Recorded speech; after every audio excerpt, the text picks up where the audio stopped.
Hello, you silly geese. It is I, Lily, and today I bring to you my first build guide for 0.4, The Last of the Vaal / Fate of the Druids. And the build today is a Trail of Caltrops Smith of Kitava. Now, this build is also viable on other ascendancies and classes with minimal changes to how you build it, but I'm specifically going to be covering Smith of Kitava.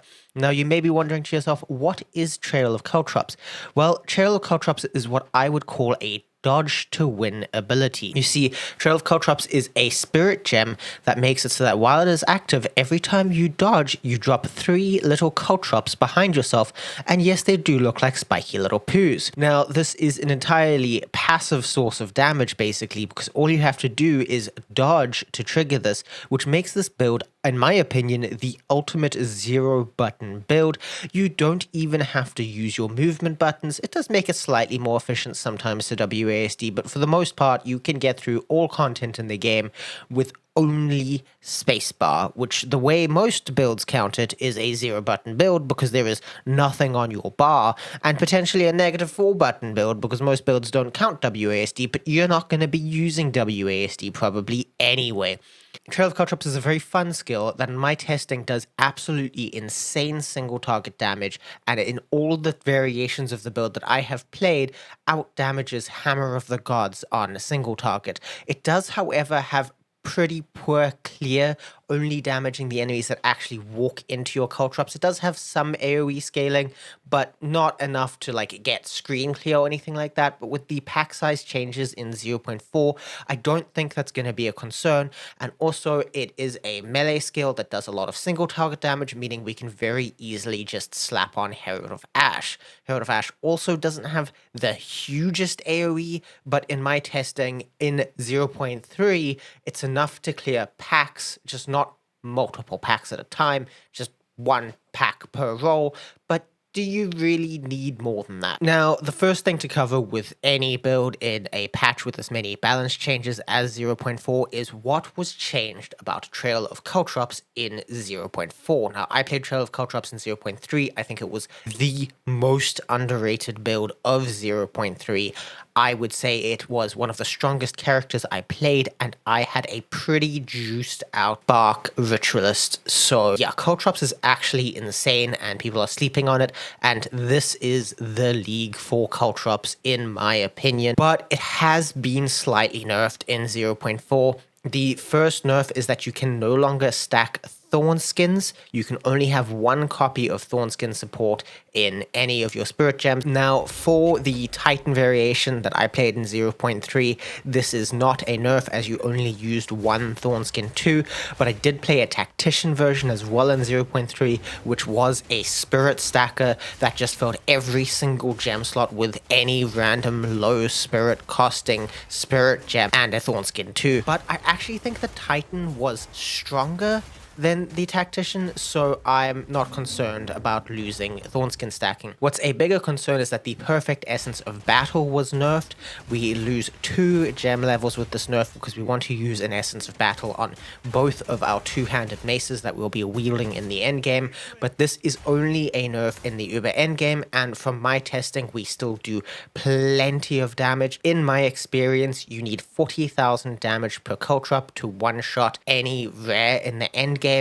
Before losing 2 gem levels, we could get about 170,000 on decent investment. We can now get 130,000 on decent investment, so this is enough to one-shot the tankiest rares you'll encounter and then some. So I'm not concerned. It's basically just going to be a loss to our bossing damage, but our bossing damage was also pretty competent, and I don't think this build is going to be suddenly a bad bosser now. What's also worth noting is the build is also getting buffed, and these should turn into damage buffs. Now, firstly, this build has a very, very awkward time pathing on the tree because it is scaled by Thorns damage and Hazard damage, which combined have, if I remember correctly, 5 notables, which is incredibly depressing. But Most of those notables are on the left side of the tree, which, as we know, is getting like 100 new nodes this league. So the chances of it not getting a new notable are like zero. We're definitely gonna get some on-tree buffs. We're actually gonna have a way to spend our points.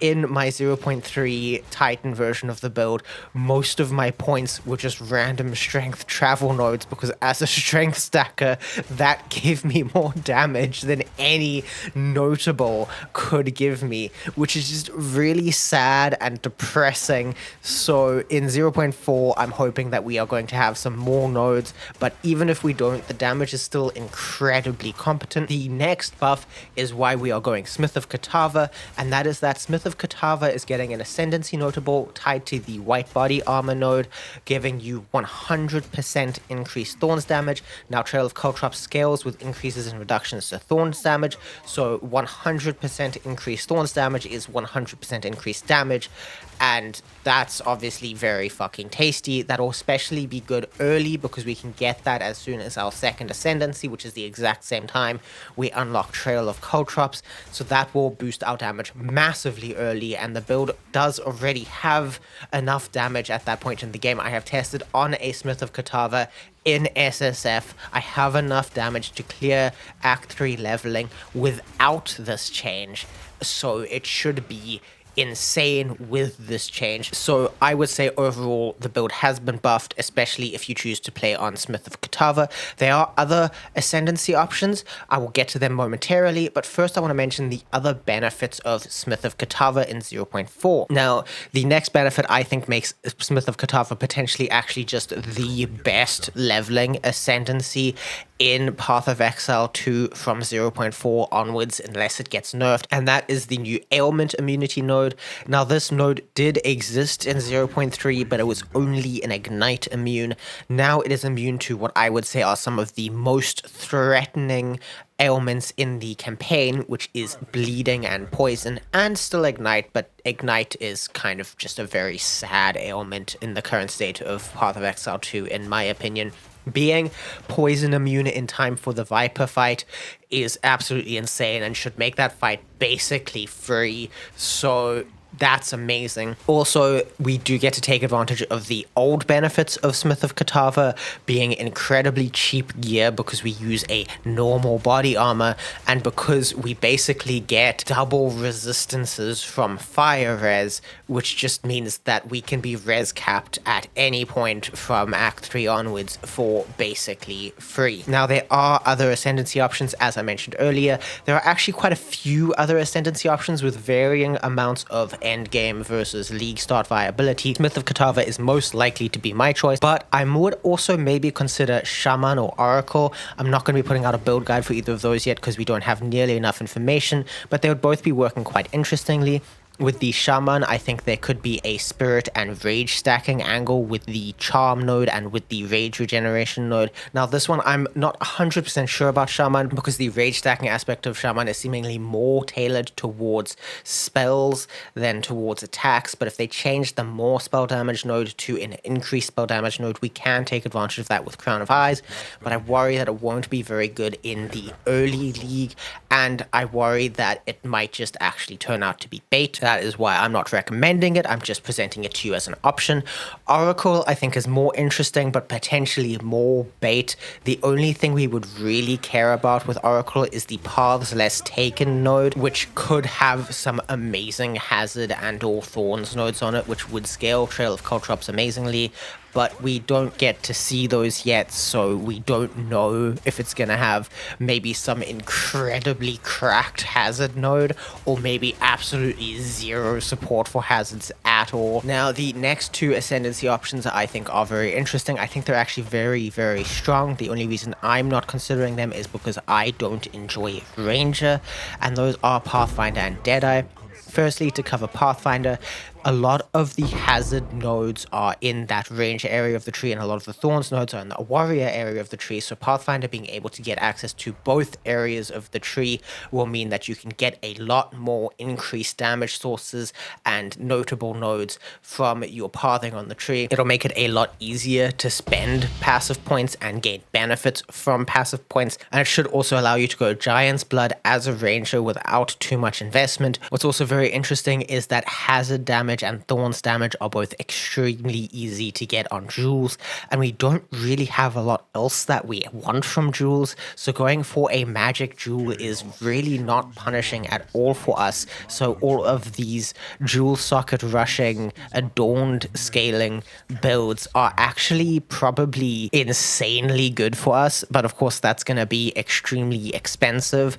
I might try Pathfinder later on in the league. I really don't want to start as a bow though, and also this will be very expensive to gear. Speaking of bows, the Deadeye is the next ascendancy we could consider, and the last ascendancy I would personally consider starting on, even though it has been giga nerfed, is still an interesting ascendancy to start as. Now, I don't feel like very many people want to play Deadeye. It is the 0.3 ascendancy. Why would you want to play it in 0.4? But it does actually have some very interesting nodes. I did want to try a Deadeye Caltrops in 0.3, but I just didn't find the time between all of my warrior and tactician testing. But what Deadeye has that's really good for Caltrops is firstly called shots, which is essentially mark on hit, and being a projectile, Trail of Caltrops benefits from marks quite well. Also, Deadeye gets a free additional projectile, which is just extra damage, not to mention that movement speed is attack speed for Trail of Caltrops,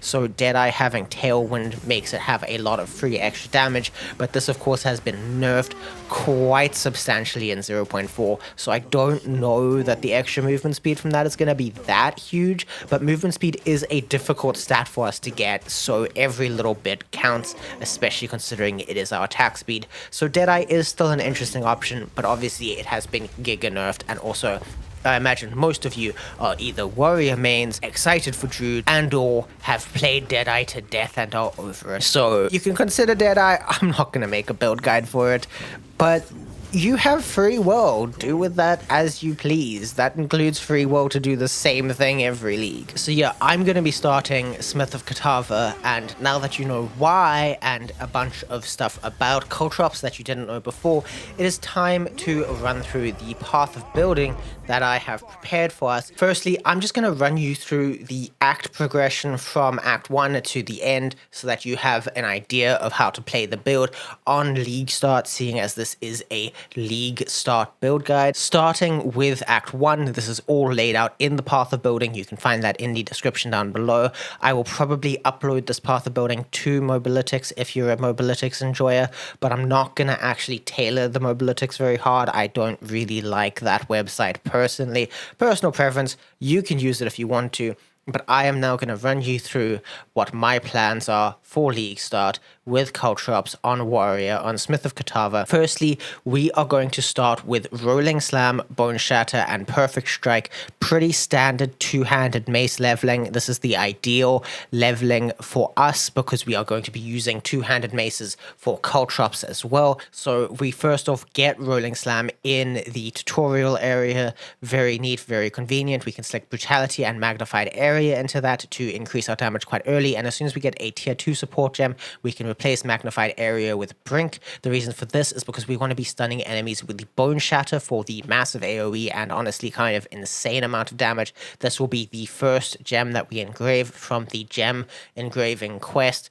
We will also be putting Brutality into this because we just want as much physical damage as possible, so Brutality does that well, as well as Impact Shockwave, which will just make it so that clearing packs in the campaign is a million times easier. Now, do not use a Jeweler's Orb on any of these skills unless you get lucky and get 2 of them, because you want to save a Jeweler's Orb for your Trail of Caltrops transition, and also there's not that much benefit we can get from extra supports at tier 2, so that is my opinion. Just stick with these 2 supports. Now, Perfect Strike is your next thing. Once you have stunned the enemies with Bone Shatters, you're going to Rolling Slam until they're they're primed for stun, you're going to Bone Shatter so that they're stunned, and then you are going to Perfect Strike. We stick Rapid Attacks and Window of Opportunity in here to just increase the damage that we get from this. You see, Perfect Strike makes for a very large Ignite, which against bosses just kind of melts them. I wouldn't use Perfect Strike against packs, maybe against lone rares, but getting stunned out of Perfect Strike can suck. So on a pack, you might go Rolling Slam, Bone Shatter, Rolling Slam, Bone Shatter, kind of a rotation. Whereas on a boss, you'll go Rolling Slam, Bone Shatter, Perfect Strike, back to your Rolling Slam rotation to try and get the boss stunned again, because most of our damage against bosses at least is gonna come from Perfect Strike. Now melee has clear issues even in the campaign, so as soon as we get our first Spirit Gem in Freythorn, we are going to get Herald of Ash. You can level this up all the way to tier 7. Once you get a tier 8 Spirit Gem, however, you can start going Caltrops, so at that point we will drop Herald of Ash until we get more Spirit from other quests. But yeah, that is our gem setup in the leveling. Now, as for our tree in leveling, again, I've got this covered in the PoB. We will start by just basically taking all the melee damage nodes in the warrior starting area, as well as a little bit increased skill speed to make up for the fact that Rolling Slam is just an incredibly slow skill.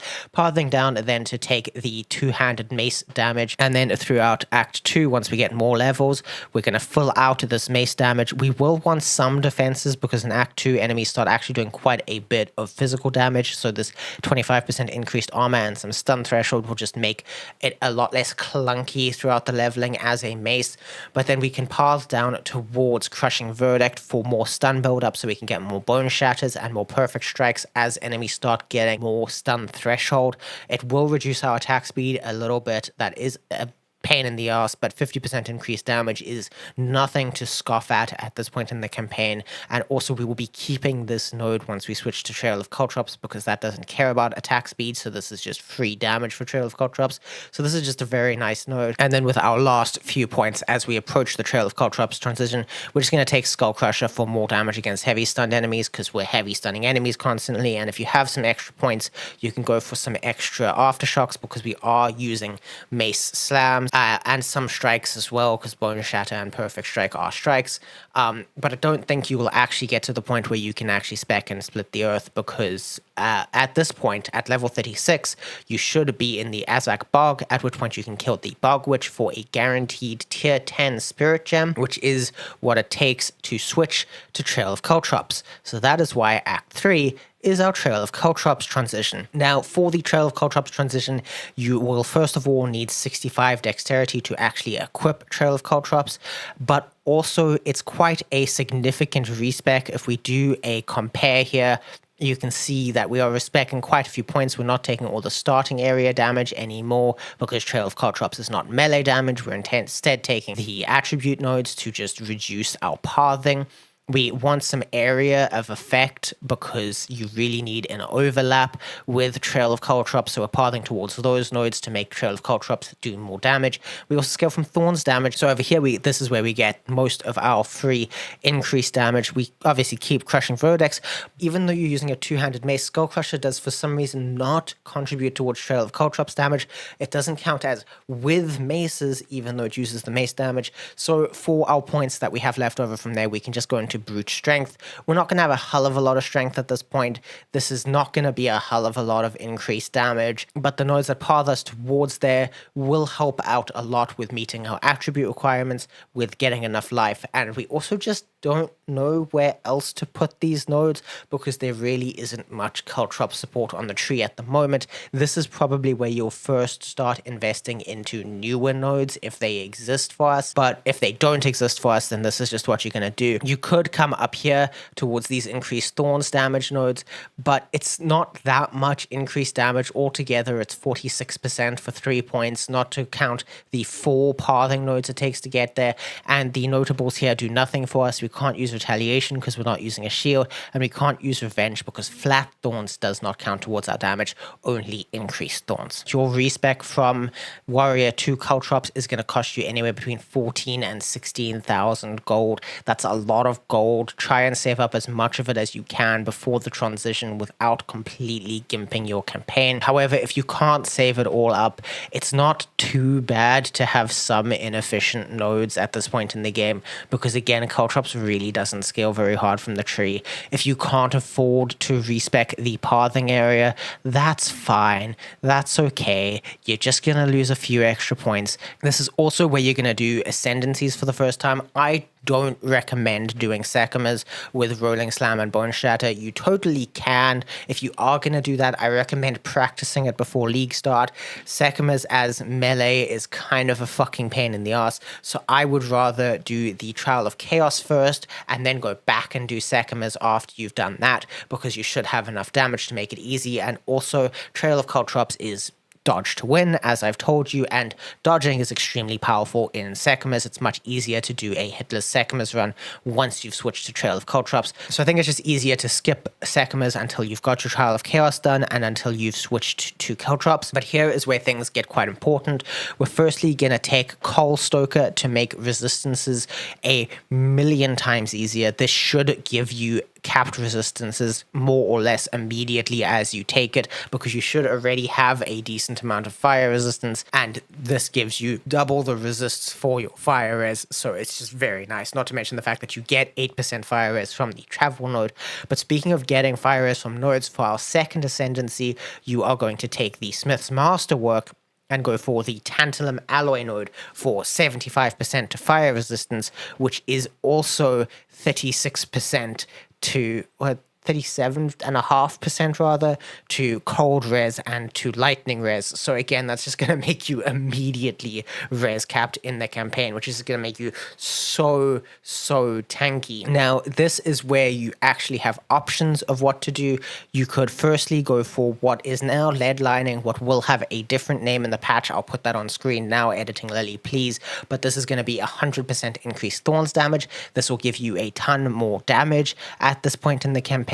Or alternatively, especially if you have enough fire res, you can go for heat proofing, which is now body armor grants unaffected by damaging ailments. So this will be poison immunity again for Viper Napuazio. Having poison immunity for that is pretty huge. I honestly can't decide between Tantalum Alloy and heat proofing, and you could also consider just not going Coal Stoker to take heat proofing, and then you can also take Katavan Engraving for another 15% increased maximum life. These are your options. We have a lot to consider and a lot to think about when it comes to Ascendancy, but Smith of Kitava is going to be insanely strong Ascendancy wise in 0.3, especially considering each one of these nodes is also going to give body armor 200 additional armor, which is just going to make us a lot tankier.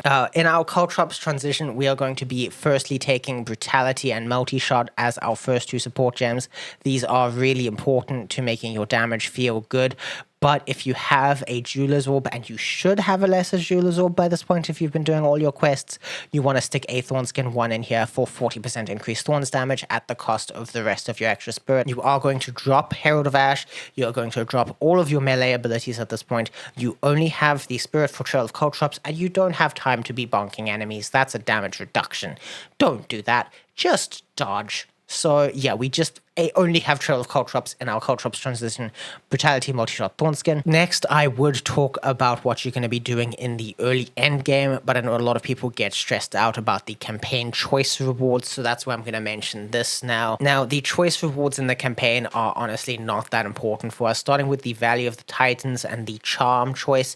Obviously, getting the 1 extra Charm slot is great, but that's on both options. I personally prefer Charm charges gained as opposed to charge duration. Next up is the Venom Vial. You either want the Stun Threshold or Ailment Threshold. The increased maximum mana does sweet fuck all for us. Caltrops does not use mana. Don't pick mana. Do not pick mana here. This cannot be changed, and mana does nothing for us. Now, between the Stun Threshold and the Ailment Threshold, I prefer Stun Threshold because we will have immunity to some of the scariest ailments from our Ascendancy.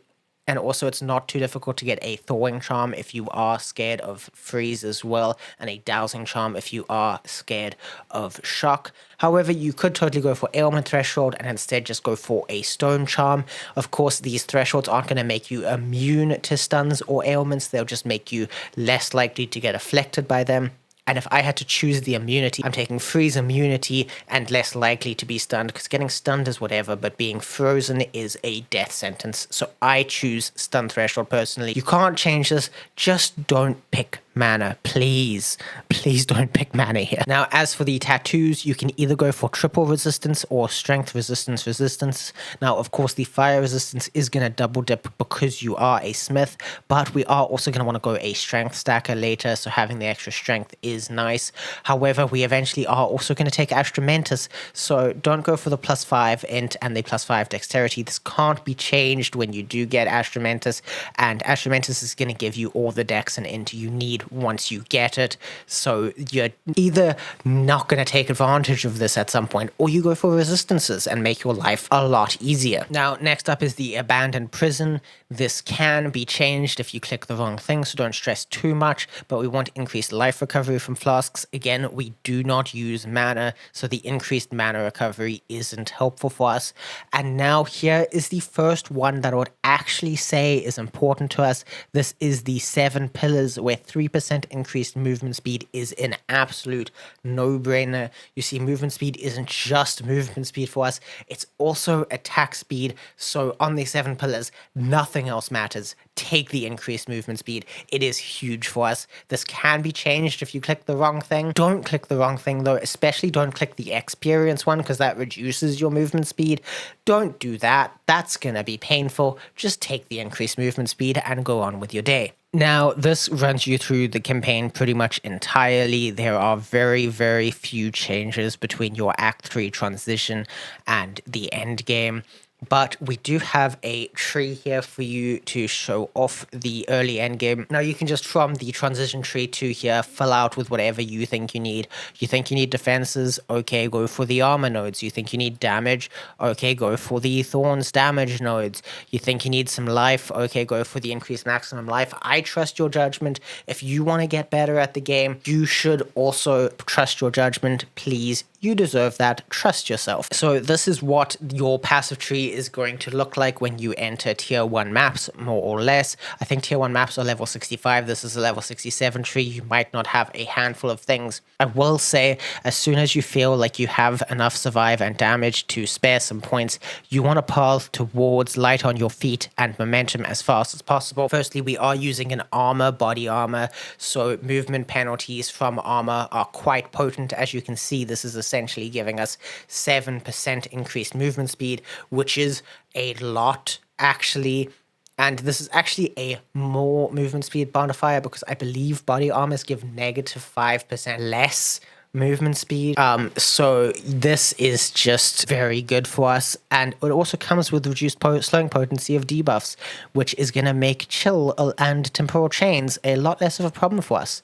So yeah, that's very nice. And then here we can also just get some increased movement speed, followed by eventually immunity to hinder and maim. This is going to mean that we are immune to effects that reduce our movement speed, that reduce our evasion rating, not that we have evasion rating, and more importantly, that reduce our damage. So those immunities are quite nice for not that many points when you were already getting momentum. Also, we're going to want to be this side of the tree later anyway. I would keep an eye out for what's added in the Druid area. As you can see, this part of the tree is very fucking sparse, and a lot of these nodes actually just do fucking nothing in the current state of the game. What are we gonna do with increased critical damage bonus with flails?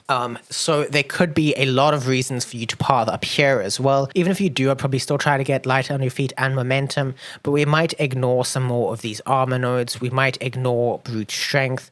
Maybe we'll want to ignore unbending and behemoth and titanic if we can get some good stuff up here, because again, any increases to thorns damage, any increases to Caltrops damage or hazard damage, and any notables that do anything for us are just gonna be much nicer than pathing honestly like a million miles all over the place. Our pathing for Caltrops is pretty fucking terrible, and this update could fix that if we are lucky. GGG, please. Now, what is very important in the endgame is Giant's Blood. I don't have it spec'd here because I'm not going to assume how much strength you have. Once you have 3 times the strength requirement of your current mace, spec Giant's Blood immediately. Having a second 2-handed mace is a huge increase to damage. Any flat damage, any increased physical damage, anything like that on our second mace, on our offhand mace, does not scale us at all, only our main hand mace. However, as I've mentioned in the notes here, it's very easy for you to get, firstly, +5 levels to all attack skills from the Perfect Essence of Battle. But also, you should at this point have a Jawbone, which could let you desecrate for Armor Break, which is again a huge damage increase. Now, if you have some Jawbones lying around, just gamble for a random mace. If it's not rare, you can regal it, or if you don't have regals, you can just gamble for another mace, or you can just look in the shop for any rare mace with an open suffix. It's not too unlikely that you'll get the Armor Break node, which will just increase your damage very nicely, even if you can't get a Perfect Essence of Battle. If you can get a Perfect Essence of Battle, +5 levels to attack skills is an insane damage increase from us, because Trail of Caltrops double dips from levels. It gets flat damage and increased damage from levels. So yeah, Trail of Caltrops level scaling is just kind of insane, actually. Now, once you have decent armor break, you can also consider sticking armor explosion into your Trail of Caltrops or Uruk smelting. I personally won't be doing this, but you can consider doing that. And if you do that, you can spec into armor break on the tree. When you get more spirit, the first thing you're going to go for is Herald of Ash with Thornskin 2 and Fire Mastery. And actually, because this has been buffed this league, you're also going to slot in Magnified Area 2. This no longer has less area damage as of updates to the patch note last night while I was asleep. So this is just free extra AoE. So you're going to do Herald of Ash with Thornskin 2, Fire Mastery, and Magnified Area as your second Spirit Gem. This does mean you're taking Thornskin out of Trail of Caltrops. This opens up a slot for Close Combat, which is, for the most part, gonna be the 30% more attack damage. The default dodge range is 3.7%, but you can manipulate it so that you are dodging into bosses and then double backing in the same dodge roll once you get good control over your dodging. There is some technique involved there, but 30% more attack damage is just insane. And speaking of more attack damage, Heft is 30% more maximum physical hit chance. We don't have lucky damage, but this is one of the highest damage scaling gems in my testing. If we disable this in a 17,000 damage per Caltrop setup, we will be losing 2,500 damage. That's like 20%. So Heft is pretty fucking great. And then finally, we have Life Leech 3. This is what you're going to do with your 6th socket. At this point, because Caltrops is a bit of an awkward gem, there's not a lot you can still do with supports. There are a few damage supports there, and as I mentioned, you can get Armor Explosion or you can get Uruk Smelting if you do want a little bit of extra damage, but at this point, you should actually have plenty of damage from a decent mace, from your levels, from Giant's Blood. So I like to go with Life Leech 3 so that we don't actually have to invest in Life Leech at all on our gear and on our tree to solve recovery. This will just make it so that you are constantly healing for quite significant amounts, and that you can also have Overleech, which will just make you a lot tankier. I like that. I don't know who wouldn't like that. So that's my gem setup for Trail of Caltrops as you progress through the campaign. And then lastly, I am going to cover items. This is the first point in the pub where I actually have items. If you look at the early game, I've just told you to get an Oak Great Hammer. Physical damage is the only important stat, and some kind of increased movement speed boots. I say Oak Great Hammer, any Great Hammer, whatever the highest physical damage Great Hammer you can get is the best throughout the entire gameplay experience from level 1 to level 100.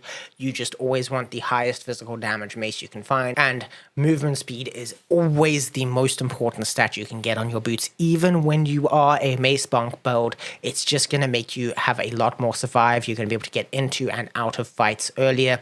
So it really doesn't matter what else is on your boots, as long as you have the best movement speed you can for your level. Keep an eye on vendors for movement speed. If you are going to get a jewel, this is your priorities. You firstly want damage. Anything that gives thorns or hazard damage or global physical damage or attack damage, they are all going to scale on your jewel. So that's nice. Then you want area of effect. More area of effect will just make your Herald of Ash more consistently kill enemies, as well as making it more likely that enemies get hit by your Trail of Caltrops. The base radius on Trail of Caltrops is pretty terrible, but we still scale from area of effect extremely well. I understand why GGG gave us a small AoE. If they gave us a big AoE, we would actually be a little bit fucking overpowered. Then armor for defenses is nice. Increased leech is nice once you get leech 3, obviously. Stun build-up is very nice because stunned enemies don't deal damage to you, and rage when hit will be damage increases if you can get hit, but you obviously don't get hit too much because you're going to die. Also, you're constantly dodging, so you're going to not ever be at rage cap. But rage on hit is just still a nice stat to have. Now, into your endgame gear, what I totally forgot to mention. Now, this is somewhat work in progress, much like the tree is, because we don't know what new stuff there is going to be this patch. But what is an absolute no-brainer is as much physical damage on a mace as you possibly can. There are some notes here in the PoB. Go ahead and have a look at that for yourself. It's stuff I've already mentioned in this video, but I have put reminders everywhere I can in the build guide, in the path of building that you can find in the link down below. Now, on your helmet, strength, fire res, chaos res, life, armor, that's all you care about. Same goes for your gloves. For your boots, same plus movement speed, plus if you get a few exalts, Beetle Bite is an incredibly cheap unique that can roll with up to 30% increased movement speed, which is attack speed for us, and that's free damage, as well as 100% increased thorns damage. Then for your amulet, you basically just want attributes, fire resistance, life, and armor. It's not really too important, which is why we eventually replaced this with Ascendancy, because the attributes from Ascendancy are just better. There are other options for unique amulets like Zoph's Heart, like Carnage Heart, but I personally think Ascendancy is the best, especially because currently the best endgame strategy is to transition to strength stacking Titan at some point when you have a ton of budget. Your rings and your belt are just plain and simple. This is where you solve resistances. You can get some extra armor, you can get some extra life, you can get some extra strength, but your priority on these is just making sure that you are always resist capped, always have 75% resistances in the end game. Another unique that we're going to want, but this might be expensive, is Prism of Belief. Now in 0.3, not a lot of people were running Trail of Caltrops. I think I got my Trail of Caltrops Prism of Belief for 1 divine. But if this build guide pops off, which it very much could do, I could be screwing myself here. Suddenly Prism of Beliefs for Trail of Caltrops could be 100 divines. I don't know. If it's cheap, grab one.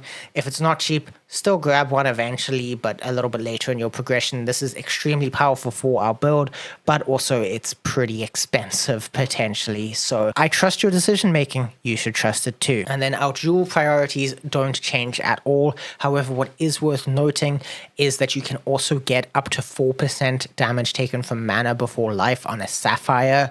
That's a very nice stat. That's basically just 4% less damage taken.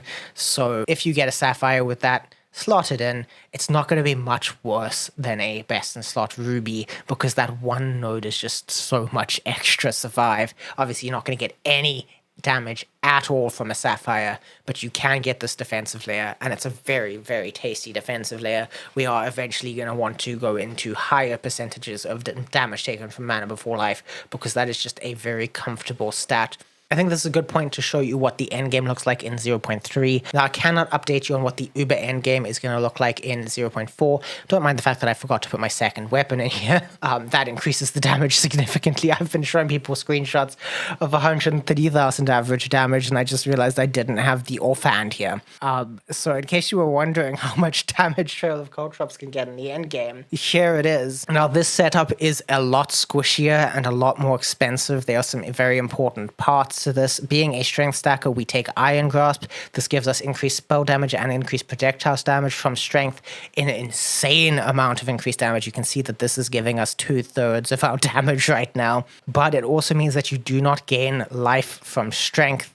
So we instead go with a Heroic Tragedy for Verona. This is going to be the expensive part of this Uber endgame transition.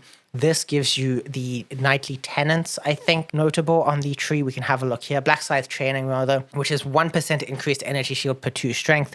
This is how we have 5,000 energy shield, despite only having 1 rare equipment item.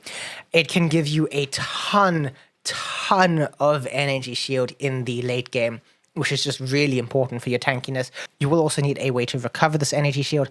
I choose to go with the furtive wraps, but there is also a belt, I don't remember what it's called right now, editing Lily slotted in, that also gives you energy shield leech, but it also makes you lose 5% of energy shield per second. So it makes you tankier in some situations and squishier in some situations. I prefer Essentia Sanguis for a little bit more energy shield leech. And then importantly, Crown of Eyes gives you increases and reductions to spell damage, also applied to attacks. This is how we double dip in Iron Grasp. We get to take advantage of Iron Grip because we are getting spell damage for Crown of Eyes, and Iron Will because we are doing projectiles. And your last unique item is going to be your Astramentus because it's a ton of attributes, and we like attributes a lot. This is just what I did in 0.3 again. We are going to take a From Nothing for Necromantic Talisman for damage taken from mana before life. This is just going to make you a lot tankier. This just gives you extra health from your mana. You'll only have 800-ish mana, but it's still a very nice thing to have an 800-ish maximum health pool addition. This also gives us increased life, mana, and energy shield, as well as some ailment and stun threshold, which is very useful. We have basically no ailment and stun threshold on this setup. This also lets you get Glazed Flesh for recoup, which just makes recovery easier, especially that energy shield recovery, which can be quite difficult. Next, in the Uber Endgame setup, and this is where things actually get buffed, we are going to go with Blue Sapphires. Because that 4% of damage taken from mana before life is just an insanely good defensive layer, and also 20% increased maximum energy shield is an insanely good defensive layer. Also, you can get +6 strength as an implicit. Also, you can get double implicits in 0.4. So corrupted magic jewels are actually insanely good, especially with the adorned buff. So yeah, that's pretty much the Uber Endgame setup. In the Uber Endgame as well, and this might still be something we do in 0.4, Gem Enthusiast is kind of overpowered. It's 5% increased maximum life and 5% increased movement speed. You just have to have, it says here 5, it's actually 10 support gem socketed of each color. So I just, in my simulating, have Hammer of the Gods, Sunder, Bone Shatter, and Armor Breaker as just stat sticks for support gems. If you're taking that and pathing over there, you can also get Crystallized Immunities for Chill Immunity, or Ignite Immunity, or Shock Immunity. Take your pick, just make sure that that's what you have the most red gems for. This Uber Endgame setup is also a strength stacker, so Polymathy and Jack of all trades are absolute no-brainers, as goes for brute strength as well. Now, of course, this setup is going to change massively in 0.3. I just wanted to show you what a current Uber Endgame setup would be. At the moment, this is most likely to be my league starter. I am considering Thorns, but if I do league start Trail of Caltrops, you can expect many updates throughout the league to this path of building, especially to the notes section. So keep an eye out for that. Like and subscribe so that you get shown my future videos, so that you actually see when I put out the update videos. Also join the Thought Hub at the link in the description. I will also post all my videos there, as well as a constantly up-to-date path of building in the Discord. The Discord will always have the most up-to-date path of building, more up-to-date than the video in a lot of cases. I'm sometimes too lazy to update the video path of building for a few days at a time. I will maybe publish a video path of building update when I make a significant change, whereas on Discord I will update the path of building for basically every change I make. So join the Discord for as much information about the build as you can, but also like and subscribe. There will be video updates if this is what I league start, and at the moment this is almost certainly what I'm going to league start. Then as well, I just want to say to you all goodbye, and I'll see you in the next one. Thank you for hanging out. Cheerio.